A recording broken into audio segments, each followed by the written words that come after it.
Elana Johnson. I mean, I don't know. It's the same name. Not really, though. It has an A in the middle. It's the hardest letter to put in my name, but it really is Elana. That's how you say it.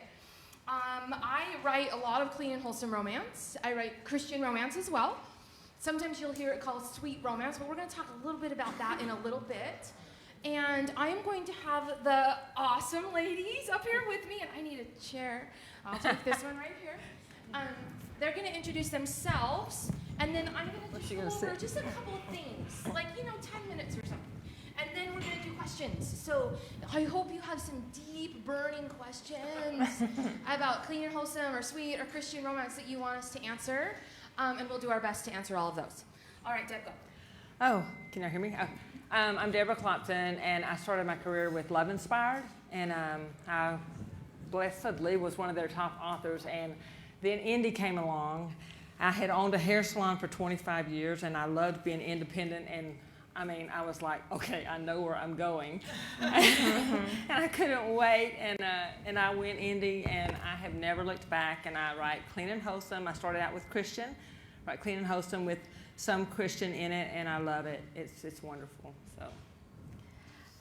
All right, hi, I'm Jennifer Peel, and I told, when Elana asked me to do this, I said, some people don't really think I write clean, but I think I write clean, but I really write rom-com, contemporary romance. I didn't start writing till I was 40, so I've only been writing for about the last 8-9 years of my life, and I have 37 books published, and I actually was able to quit my job the second year of writing, so I'm a full-time writer. That's awesome. How did you manage to age backwards? Oh, you're so sweet. Thank you. Okay. I've always wondered that one. I'm Rebecca Connelly. I write clean, sweet, wholesome, whatever you want to call it. We'll talk about the details in a minute. Mostly in the historical romance genre, Regency more specifically, because that's my bread and butter. But I do have some, I have one contemporary and a couple of sport romances as well. I think I've got 20-something books. I don't know. I stopped counting because I don't like math. Yeah, when Jennifer asked me, she's like, I don't really write clean. I'm like, dude, it's totally fine. I write dirty, clean books. It's okay. Spicy. Spicy. Yeah. Spicy clean books? Spicy Yeah. clean. I call them dirty clean. I'm totally using that from now on, by the way. I totally So, do. yeah. I'm like, I write dirty, clean books. So I think there is a little bit of a range in clean romance. Yeah. Do I just be like, change the slide? Like, what are we, who's doing that? Oh, yay! Okay, so in Clean and Wholesome, you definitely need to include elements of sexual tension. So I think there might be some misconception sometimes when we're talking about Clean and Wholesome that there's no tension in the novel sexually, and that's incorrect. So unless you're maybe writing a robot, then there's going to be some sort of attraction between the main characters in a romance. So there's definitely sexual tension. For me, and maybe these ladies can also answer, when I am doing that kind of stuff and I'm like, yeah, I want him to be attracted to her or her to be attracted to him, it's all about word choice. Yeah. So it's your word choice that you need to pay attention to when you're writing Clean and Wholesome, so that you're maintaining that sort of, clean and wholesome vibe. Yes, ladies? Yes. Agree. I got some nods over Very, here. yeah. Thank you very much. The next one that I really pay attention to a lot in Clean and Wholesome is character. Now, I just wrote a book about writing and launching a bestseller, and I spent a large portion of the writing part of that book talking about character and how people connect to characters across genres. I think it is especially important in Clean and Wholesome that you have amazing, fantastic characters. There's seats right here. You can come all the way up. She's going to be so excited. I've met her before, I think. She looks so familiar to me. Yes, I know her! I am now in my 40s, and my eyes are not great. So we're just going to pretend like I knew who she was from the beginning. You want to make sure you have some amazing characterization going on in there. One of the things that I always try to do is I put a little freshness into the character aspect. So, we've all read books about bakery owners or pet shop owners. What can you do that's a little bit different that fits your world? So that's something that I really think hard about when I'm doing characterizations. I've done lots of females that have male-dominated jobs, so mechanics and Formula One drivers, but I don't spend a lot of time really delving into that, but I make them unique and different in it that way. And my heroes are always, well, not always cowboys, but my main brand that earns most of my money is the cowboys. Well, I don't want to write the same cowboy, 85 times. Maybe you do, but most people don't want to read that 85 times either. It's why we get a little bit bored with the Hallmark movies, because they have the same types of people in them. So do something just a little bit different. So just as an example, I did a forensic veterinarian one time, and that was really cool. He got to, he still works with animals. He's a cowboy, but he gets to go do some sort of cool stuff. And literally in the book, I'll be like, Rhett worked on the case for 10 hours. That's it. But we know that he does some cool stuff, right? So I just wanted to throw that out right there. If you think that you're like, well, why are my books not selling as well? What's not really working for me? Maybe freshen up your characters a little bit, okay? I find that in Clean and Wholesome, family community is a huge selling point. Massively huge selling point. As soon as I started switching over and writing big families of specifically brothers, I started selling way, way, way more books with an astronomically higher read-through than before. So my read-through before was, good. I'm going to say it was good. I won't give you a number. Now I think it's phenomenal. So when I met with a writing coach or a business coach a few weeks ago, he was looking at my stuff. He's like, and he kind of blinked at it. I go, I think it's pretty good. And he's like, I think it's the best I've ever seen. And that doesn't mean I'm the best he's ever seen. What it means is I built a family and a community that my people will read through, and they don't quit somewhere on book 3 or 4 or whatever, okay? So I think that really goes really well with Clean and Wholesome.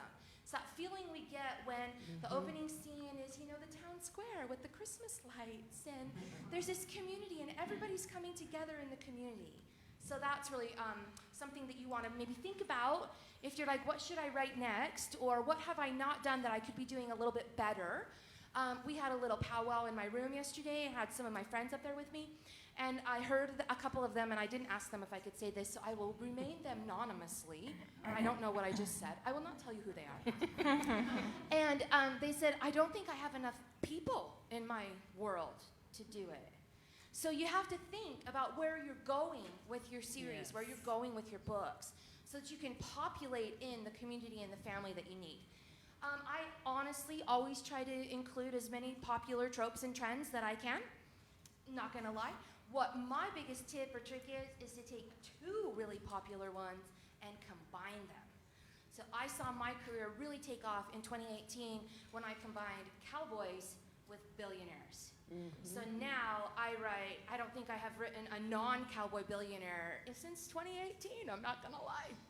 Okay, so it's definitely something that you can think about. What's out there? What's really popular? Can I take 2 really popular things, combine them, and make them fit my existing brand already? I don't want you to veer into a different lane or anything, but can you make it fit? Another one is we always see growth in a clean, wholesome romance. So I sat on a panel at Orlando Reads Books, a couple months ago, and they asked us, do you do anything with sexual tension or with intimacy? What do you do? And I do. I write dirty, clean books. So I do. There's a lot of that kind of stuff. But really, we replace a lot of that stuff with more of a personal, emotional growth and couple that with couple emotional growth. Yes. So it's the emotional intimacy that you are providing for that satisfying, intimate read for your readers. If you're not providing that satisfying, intimate read for a romance reader, then they move to something else, okay? So for a steamy author, they use sex for that. For a clean and wholesome author, we use a personal, emotional connection.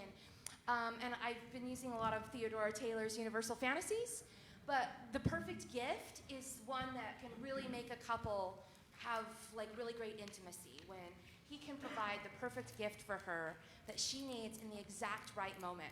And I take a lot of my themes for my romance from pop music. Tip. Sirius XM, worth the subscription, listen to The Pulse. So I listen to The Pulse all day long. And one of my favorite songs is Forrest Black, If You Love Her. And I'm not kidding, I will weep through the whole song. And then I get my phone out and I'm like, oh my gosh, in this book he's totally gonna show up and like her whole world is crashing down. Because that's when she needs him, right? So that creates this emotional growth. So pop music or any kind of music, really, I think pop is the best, of course. They have a lot of one-liners in there that you can really take and go, oh my heck, that is so romantic. That's what we want to see in Clean Wholesome Romance. And then I put this last one on here because I'm getting a new website designed and the designers don't know anything about books or authors.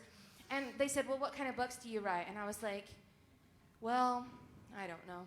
Like, it's such a daunting question, right? So I launch into this big, long thing trying to explain what I write. And at one point I said, well, there's a lot, it's like Hallmark, but not really because there's a lot more kissing than Hallmark. And at the end of the long-winded explanation, the guy goes, so what I got out of this is more kissing than Hallmark. I'm like, I really got to work on my brand. But I just wanted to put that out there that I watched a Hallmark movie last week, and they don't kiss until the end, and I was totally mad. I was like, I don't even like these. I'm like, where is the kissing? So I don't know what these guys do. We can ask them. I will either kiss by the end of the second chapter, so it could be an accidental kiss or like, you know, best friends, and then, oh my gosh, this came out of nowhere. And then I don't let them kiss again till the 50%, so get people flipping those pages. Or I will kiss at the 25%, and there is absolutely 100% make out kissing at 50%. If there is not kissing at 50%, I'm like, I don't know if I can keep reading. If I do keep reading, it better be because there's going to be some amazing stuff going on at like 51%. But I'm not saying that you have to do that, but I am saying that in Clean and Wholesome, you don't need to shy away from kissing or touching. What you need to make sure you do is use appropriate language to describe those things.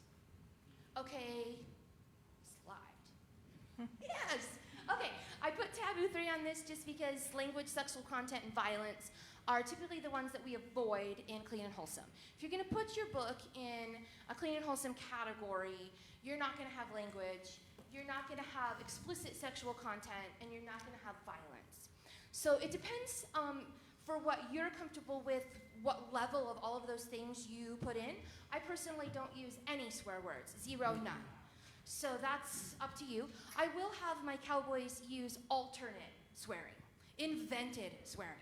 So in my sweet rom-coms, I think she uses, I don't know, chicken in buckets or something like that. I don't know what it was. But I made something up that is an invented swear, right? But I don't use any swearing in any of my books. I do have sex in my books, but only after characters are married. So, and you can choose, I guess, what you want to do for that. If I do have any sort of sexual, intimate scenes in the book, they are all fade to black, closed door. There is 0 clothing removal mentioned. That is my personal level of what I deem clean. So I'm not using any descriptive words. There's no clothing coming off. But when I write my family sagas and, you know, I bring my married couples back into my books, they're married. So they talk about, you know, having kids, and, you know, people know how people have kids, and they do those things, and we know that they're gonna go to bed, but we don't see any of that on the page. So that's, you know, just something that's my personal level. And then I write some things where dogs die. I've had mom die. I have dads die. I've had major family trauma accidents in my books. I don't think that you need to necessarily stay away from that. I see advice online sometimes where people are like, never kill the dog. I'm like, I kill dogs. I should have gotten a t-shirt made that said, I kill dogs. I just thought of it. I don't really kill real dogs. I love my dogs. But I think that sometimes we hear things like that online, and I'm like, no, because dogs die in real life. And I want my romances to be a slice of real. If you're not real, then people don't connect to your story. You want people to connect to your story so that they see themselves in the community you've built and will read the next one and the next one and and the next one, and then be really upset when your world ends and your series is over because nothing will ever be as good as belonging to the Glover family. Okay? And then you give them another family. All right, what do you guys think about language, sexual content, or violence? What are your methods, levels, personal for that? I don't cuss at all. I'm like you. Yeah. No cussing. No cussing at all, and no sexual content. Yeah, but lots of kissing. Okay, I do use some language. I usually say people like nothing most like you're not gonna hear it in the Bible like hell and damn. I do like the word bastard. So yeah, I do use that word sometimes. So I do use some. I try. What I do is I'll write like exactly what I think. I will go back through after and take out what I think I can, but I do leave things in. Yes. Jennifer needs a shirt that says, "I do like the word bastard." I know, I do. Yeah. Yeah, and as far as sexual content goes for me, I do not write anything on the page. And I typically, if they are married, you definitely know they're having sex. I like to leave it, I kind of write it open, like I leave it to the reader's imagination. Yes. I feel like it's not my business to know whether people are having sex or not. And sometimes I think I'm really good. I've had one book where I was like, oh my gosh, I wrote so good this time. Nobody's having sex. And then my daughter read it, and she's like, oh my gosh, they totally had sex at the end. And then I read it again. I was like, oh, you're probably right, they did. But I didn't write it. So like that, I like to leave it to the reader's imagination. So, but I'm very careful about word choice. Like, I don't ever have clothes come off, and I'm not naming body parts, those kind of things. So. That was what I was going to say, body parts. When you're talking about the sexual tension and sexual content, be careful with the mention of body parts. You can get really creative with your sexual tension. Now, as far as kissing, in my book, I write historical, so it's a little bit different. I can't have people kiss at 25 and 50 and 51 and 37 and all of those places because then all of a sudden there's a whole lot of judgment going on. So being in the historical setting, I get to play with more things like hand-holding, because that was not a thing. That's not a common thing. And so being able to have that be a moment when their fingers brush, anybody Pride and Prejudice with the hand and okay, that's a moment. So you need to work with things like that. And you can really play up with sexual tension by talking about almost like more abstract things. That's kind of my favorite thing to do, is don't talk about the body parts, talk about everything else, because there's a whole lot more going on than the body parts. So that's kind of where I go with that. Yeah. I knew I invited her for a reason because she's really smart. Okay, next. Types of heroes. So I think it's important, especially if someone is thinking, I write steamy right now, but I want to kind of transition over to clean, right? Or, can I take the steamy content out of my steamy novel and publish it as clean?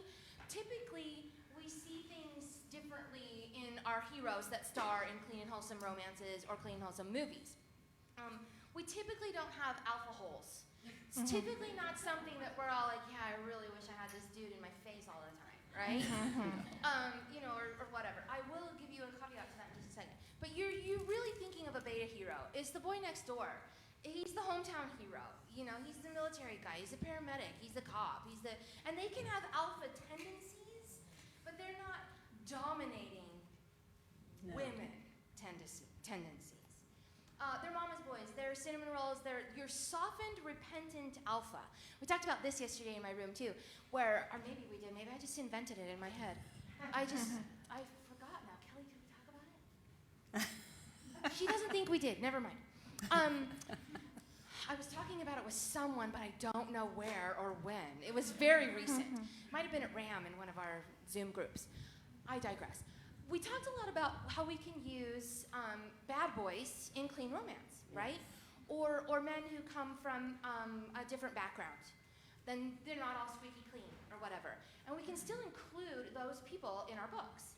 But typically what we do is we have made them into some sort of repentant alpha, or they have softened over the years. So in my very, very first series that I wrote this guy named Ethan. And if your name is Ethan, I love you, you're a great person. If you have a child named Ethan, same thing. I was teaching school at the time, and every Ethan I had was a nightmare. And I told my daughter from a very early age, you will never marry anyone named Ethan. You won't like boys named Ethan? No Ethans. Period. The end. So I named this cowboy Ethan. He was obnoxious. He was this former rodeo star. He like kind of asked to the heroine out right in front of the hero after they'd started dating. He was kind of this jerky guy, right? And by book 7, I was like, oh, I think this is going to be Ethan's book. But I've kind of set him up to be a real jerk over the last 6 books. Crap, what am I going to do about that? Okay, so you can soften him up. At some point, you have to make him realize that what he is doing or how he acts is not coming off the way he wants to be, and he's going to change. So, and of course, he's going to change for who? Her. Oh, he's going to change for her. Or he's at least kind of going to started changing and kind of wonder, is this worth it? Was my life really that bad? And then he meets her, and of course, he's going to keep going because she's the one. So that's kind of what I mean when I talk about that sort of softened alpha. Yes? What is cinnamon roll? Your cinnamon roll is sort of your, like sweet gooey guy who's just like the greatest ever and buys you Tiffany on your first date. Where's Kristen? I learned that this weekend. I'm like, he bought you Tiffany on your first date? I think I'm going to put that in a book. Slide. Be careful when you talk to me. It might go in a book. So sweet and, I should have asked you guys, what other types of heroes do you see in Clean and Wholesome? I usually write heroes that are damaged or in deep sorrow, and the whole books are, overcoming that, and the heroine is helping, or he's helping her overcome. But that's a really big thing for me, pain, overcoming deep hurt. Yeah. And I think you can write like a playboy if you do it right. Yes. If there's something funny about them or there's something endearing about them, but you do have to be very careful about the playboy. But I've written a couple, and some of those have been my most popular. So.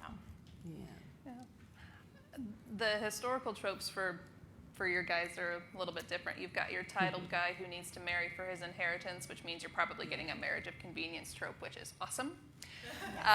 You are going to get your guy who is a confirmed bachelor and refuses to marry, which means you're probably going to get enemies to lovers, which is fantastic. And then you're going to get the guy that nobody really seems to notice, but he's a good guy. He's just kind of there, and so you have to figure out why he's awesome. What makes him awesome to your heroine. There's a couple other ones. You're going to get your damaged war hero depending on what your timeline is, and you're going to get the guy who just happens to be in the wrong place at the right time and has to marry the girl to save her reputation. Not that I'm writing one of those right now.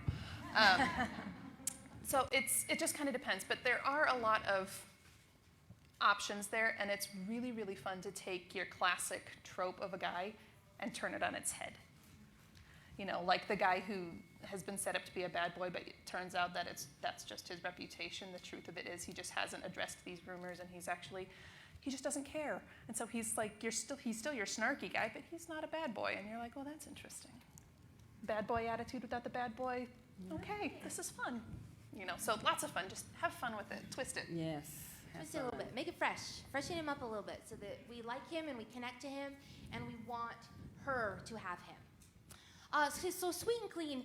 I put verses. I didn't really mean verses. That makes it seem like it's maybe a competition. Readers know both.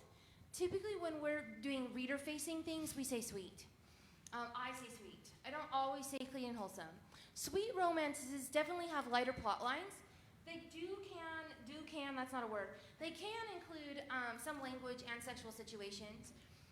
But typically what we're seeing when we see people say, I write sweet romance, if they've got sex and language in their books, is they mean they're not writing dark, dangerous romance. It's like the opposite end of that, right? So they might say steamy sweet, which seems contradictory, but I've seen people say that. So what they're saying is their plot is lighter. It's not Motorcycle Club. It's not Mafia.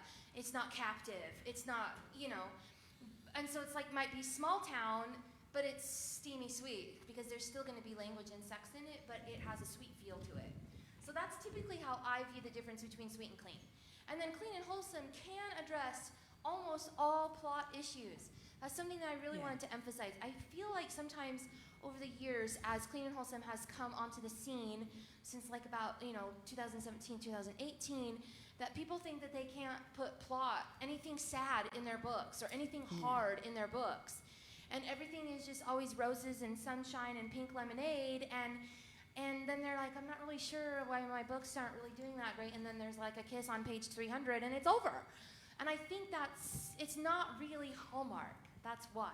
So you have to be really careful about that. Because Hallmark is a brand all unto its own. And I know a lot of us, when I tell people what I write, I'm like, it's kind of like Hallmark, but when dogs die and there's a lot of kissing. So I just try to... Not at the same time. Not at the same time. Maybe. There's your next book, Elana. There's my next book. Dog is dying. He distracts her with a really life-changing kiss. I'd read it.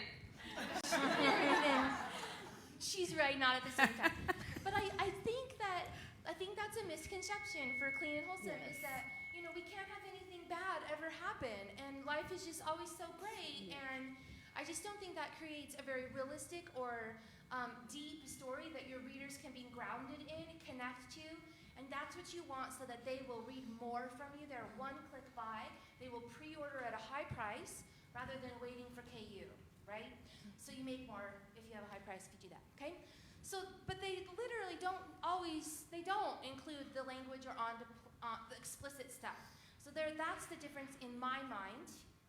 What do you guys think? No, I'd agree with that. I mean, I've taken on anxiety, PTSD, abusive marriage, anything like that. It's not the plot that's the problem, or the issue that's the hang-up with the Clean and Wholesome. I wish there were better words for what we write. For what it is. Because what it's relating to is a very specific aspect of romance. And when in reality, there's so much more to the story than that one particular aspect that makes us a little bit different from what you expect when you hear the word romance novel. And so your plot can be whatever it needs to be for your characters. It's just how you write and manage that plot and the romantic aspects in it that will determine if your romance is sweet, clean, wholesome, and such. You want to go next? I was just going to say, a lot of my readers really like me because they always say, you write about real life, and I love to see the journey that people go through and how they work through their issues, and you don't shy away from people's flaws. One of my most popular books was about a pornography addiction, and I mean, again, I feel like you have to write it in the right context, and it was a series. I did not write that couple to the end because I wanted people to learn to love this couple, and so then in that third book, we dealt with that issue, and I get the most letters about that book. And again, I didn't write anything explicit, even though I was talking about pornography. And I honestly thought for sure it might be the kiss of death of my career writing about that. But people really, really connected to that in a way. So I don't shy away if there's something that you feel really passionate about and you feel like you can write about it. And actually the reason I wrote that pornography book is because I had two fans that came to me and said, it would be so helpful if people could see that they wouldn't feel so alone, like if they could read it and digest it. So people in the clean and wholesome genre this week, they really do like that stuff. So, again, we don't have to write just happy, cheerful things. And again, it does need to, obviously it's romance, it needs to have a happy ending, but I'm a big fan of tackling harder issues. So then for me, my career started right after I lost my first husband, and I needed something. And what's really strange is I needed to laugh. And so my books, they're emotional, but they deal with, at the same time, they're going through something, but you put enough characters in it to where you get a lot of laughter and you get a lot of deep emotion. And so what you do is you touch readers, two kinds of readers. So when I get reviews, I'll get someone that says, it was the funniest book I ever read. And then I get a review that says, thank you, you touched my heart, I needed that. So you can blend deep issues with humorous, but you got to load it with the right people, so that so the couple may not be having the humor, but something else is bringing the humor. So that's kind of how that I write, and I still do that to this day. It just depends on the books, but the characters that surround them a lot of times are very important in that, and I like to create them. Yeah. Excellent, thank you. Debra doesn't know this, or maybe she does. I met her in 2017 at this conference, and she told me how much she was making. It was twice as much as what I was making. Yeah. And I was like, I'm gonna do something here. I don't know what. She did a lot. But I'm gonna do something. And you know what I did is I read Debra's books. And I was like, I see what she's doing here. I'm gonna do this now. Her books are really, really great. And Thank you. What she just said is really true. And I think it just speaks to what we've been saying is she creates stories and characters and places and people that I was like, I don't want to stop reading this. So even though it's not all rainbows and sunshine. Okay, how many more of these do I have? Things I've seen fail. Mafia, dark romance, bad boys. I actually wrote like a whole series of bad boys. They don't sell at all. I've unpublished all of my motorcycle club. It was like not even worth my time. And I've written some heroes that are not great and they don't sell. So these have not sold for me. I tried doing some of these things, and Bonnie and I tried to take over the world with some of these things, and we just didn't take over anything. And I've taken all of mine down. I unpublished like 9 books in September or August. I was like, these aren't even, I can't have a mental slot thinking about these anymore, taking them down. They just don't work for me. And I'm tired of like trying to make a book sale or make it fit into my brand. It doesn't fit. I'm taking it off. So I got rid of all those. Okay, next. And then these are things that I've seen either from my own self or from others, books I've read, have done really well in Clean Wholesome. And those are billionaires, cowboys, rom-coms, small town beach, reformed heroes later in life, which is doing particularly well right now. Family, I said this earlier, community-based, brothers especially. I've also seen best friends, like a group of best friends, do really, really well, which would be like a community-based thing. And I have seen some sports, some royals, some mountain men, some doctors, paramedics, some sisters, and some romantic suspense that seem to do really well. Most of the time, it's connected to a name that is known, right? So I'm not typically seeing people rise up out of obscurity with like royals, typically.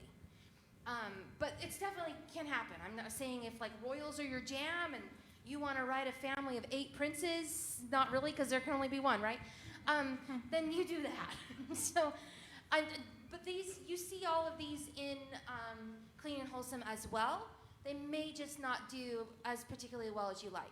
Things I've also done where I don't see as much success as when I build a better family is tying things just through like a place, where I just have random people coming in, and then this random guy, and then this girl, and then she starts as the accountant, and he thinks she's cute. Those do okay, but those are my books with my 50-60% read through. It's when I really build a family and a community that I have my 90, 95, 98% read through, okay? So I'm not saying that those are bad. You can definitely do those, but I think it's better. I've seen better success in the past 2.5 years when I create my community first, whether that's best friends, whether that's a band, and then every member of the band is going to get a whatever. I find better success with that personally. What about you guys? What have you seen? Yeah, that's fair. I've been talking, Becky Monson and I'm really seeing more success with just one-offs, like not creating a world, just writing. And I feel like rom-coms are doing really well right now because of the state of the world a little bit. People want a laugh. So those books for me have been doing really well. And then they're just one-offs. And not that I won't write like maybe a companion type novel, but I'm not saying it's a series. That has done really well for me lately. For me, I'm like you, series, they want to know who you're introducing them to, and they want that family, and they want the friends, and that's, yeah, it's very important in what I write. Yeah. And if you do a good job of building your community, your family, etc., you'll find, okay. It's off. It's not even on. Maybe it's probably us. Maybe we're just too magnetic. Yeah. If you do a really good job building that community, that family, those friends, you're going to run into the problem that I've got, which is supporting characters who then pop up and you decide that, oh, they need a story. Or I have actually written an email to my publisher going, I accidentally created a backstory. And he goes, for whom? And I tell him, and he goes, oh, yeah, but yeah, I've been wondering about that one. Okay, so can I write that? I have at least 5 or 6 published novels now that were not originally part of the plan, but because of the group that I managed to put together, or my characters managed to pull together, because I'm not crediting myself with any kind of genius, it's my characters. I had to write more stories. So if you're looking for, if you think you've run out of stories for your series, look at your supporting characters. Mm-hmm. See if there's somebody that, you get an idea for. Do I have another slide? I don't think so. Great. All right, this is the microphone for Q&A. This is the microphone here. This is where you will stand to ask the questions. Oh. She's such a teacher.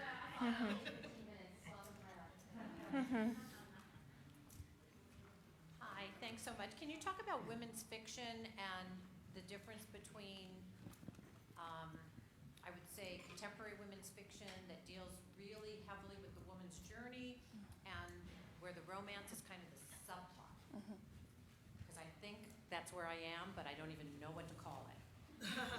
That's fair. That's fair. Romantic fiction with women's fiction with romantic elements is actually a thing.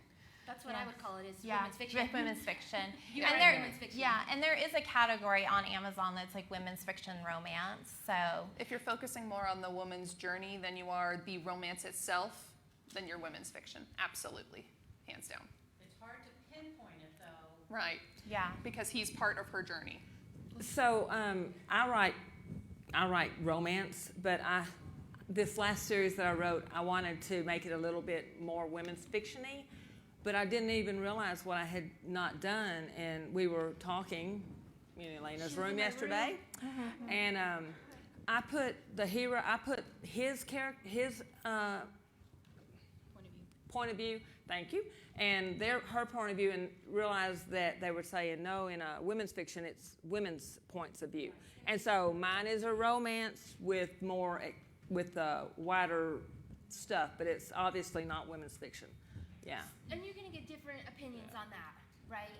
I personally, my personal opinion is, if you have a male point of view, you're writing romance. Yes. Women's fiction is about women and their relationship to other women and to men. But you typically focus on their relationships and their growth, and wherever that growth comes from is fine, but it's typically through their lens. But you're going to get different opinions on that. Yeah. Oh.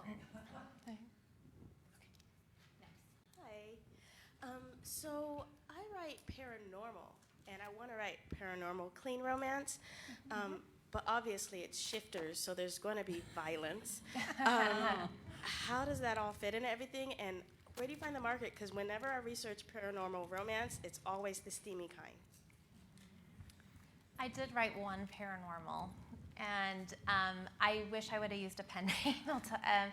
I feel like it probably didn't fit my brand, but it was definitely a romance. But I feel like, I would call it clean. There are some clean paranormal romances out there, though, that do really well. I feel like the best thing to do is your cover. Are you hitting like those universal fantasies in your blurb, those kind of things? I feel like those, if you do, there is a niche for it, but it is a different. I think it is harder though when you write clean to be in that world. I'm going to ask Jenna to talk about that. Oh, I was going to say, lead the way. This is Jenna Hendricks. I have 2 pen names. My J.L. Hendricks is paranormal and it's clean. And the reason I have the 2 different pen names is because I've learned from my own readers. Oh, do you need a microphone? Oh, yeah, sorry, I don't have a mic. I'm like, I can hear her just fine. Yeah. She's like 5 feet from me. Sorry about that. So I have 2 pen names. J.L. Hendricks is clean, paranormal, basically the SFF stuff, science fiction and fantasy.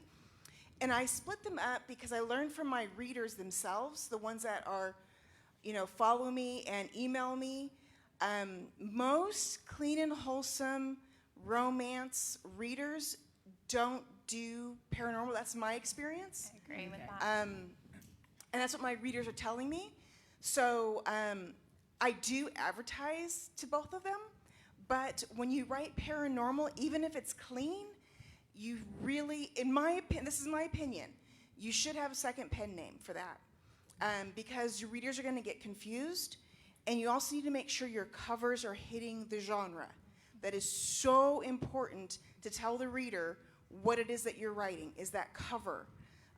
And you can look, so if you want to do something that's clean and paranormal, Kristen Painter does both. She has some that's clean and some that's not clean.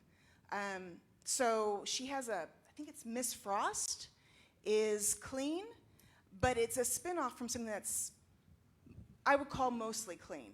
So those are some covers to look at. I actually looked at her covers when I was designing my next cover, so to give me an idea of where to go. But I would look for the authors that write what you like and stick with something like what they're doing. But do have the two different pen names. I mean, do you guys agree? I agree with the pen name for sure. Yeah. Yeah, and I think you're talking about the violence. I think you handle the violence the same way that most of the romance authors would handle the romance aspect of it. Yes. Watch your language and your descriptors when you're talking about that, and then the violence won't be a problem. Violence in there is not the problem. It's how graphic that violence is that would be the problem. Right. And another author for you to look at is Emma Wolf. Yes. All right, question. We have literally 3 minutes, 11 seconds. Okay, Let's go. I hope I can express this clearly. When you look from a profit margin aspect, and as well as fan base,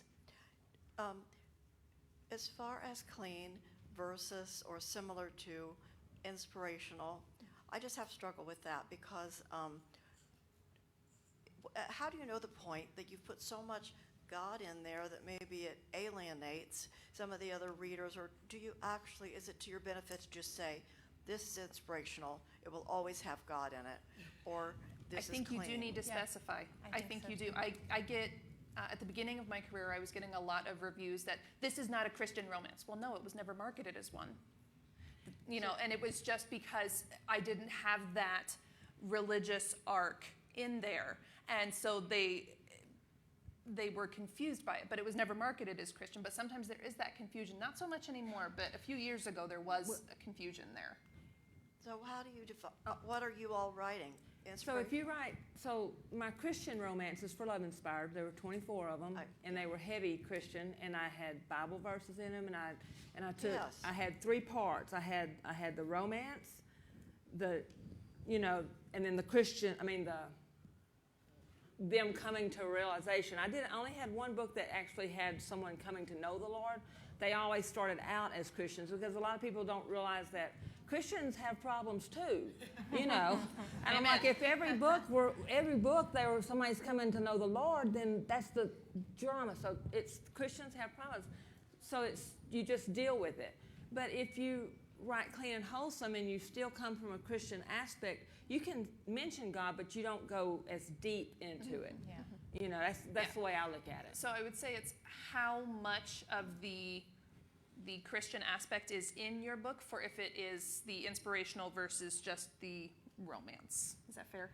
And BookBub gives me a lot of BookBubs, but they put me only in Christian romance, even though my indie books are Clean and Wholesome more. So it's a big decision to make. Yes. Yeah, and so sometimes I'll get something, well, this wasn't Christian, but then sometimes and it's just, that's just the way it is. So you just... I'm sure that mine is the lightest possible, but like I know Then read Liz I was Isaacson. gonna say, Yeah. my books are Christian light. That's what I call them. yeah. Christian light. But you haven't really even mentioned that as a term in what you're talking about. That's true, because it's clean and wholesome. Clean and Wholesome. But like my Elana Johnson stuff, I call it clean and wholesome. I don't call it Christian, but some of the books have a Christian journey in them. And so that's okay. I think they actually blend together really well. Yeah, and they do. I think I'm just gonna be so rude. Are you ready? I think you might be thinking too hard about it. Yes. Okay. Write it and enjoy I it. accept that criticism. Okay. And